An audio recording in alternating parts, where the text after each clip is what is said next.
नमस्कार, यलगार न्यूजमध्ये स्वागत। सध्या आरकसह ग्रामीण भागात घोणस या अतिविषारी सापाचे प्रमाण वाढले।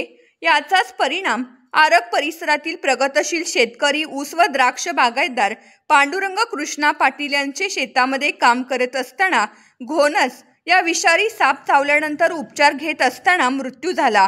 मिलनाचा काळ असल्याने हे सर्प जोडीदाराच्या शोधार्थ अडगळीच्या ठिकाणामधून बाहेर पडत आहे, तर थंडीपासून स्वतःच्या शरीराचे तापमान वाढवण्यासाठी ऊब मिळवण्यासाठी उन्हाला येऊन बसतात।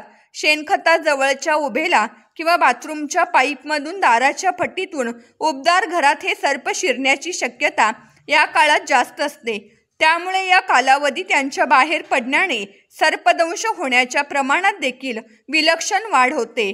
बागकाम करणाऱ्या बागप्रेमींनी, शेतात काम करणाऱ्या शेतकऱ्यांनी, तसेच निसर्ग भ्रमंती करणाऱ्या हौशी नागरिकांनी व गिर्यारोहकांनी आपली स्वतःची विशेष काळजी घेणे या काळात खूप गरजेचे आहे। ज्यासाठी अडगळीच्या ठिकाणी काम करताना अथवा फिरताना पायात घोट्यापेक्षा जास्त उंचीचे बूट वापरावेत। शेतकऱ्यांनी रात्री पाणी पाजताना गमबुटासह बॅटरी वापरावी। अडगळीच्या ठिकाणी थेट हात न घालता काम सुरू करण्यापूर्वी त्या ठिकाणी लांब काठी फिरवून घ्यावी, जेणेकरून हालचाल झाल्याने तिथले सरपटणारे प्राणी तिथून दूर निघून जातील।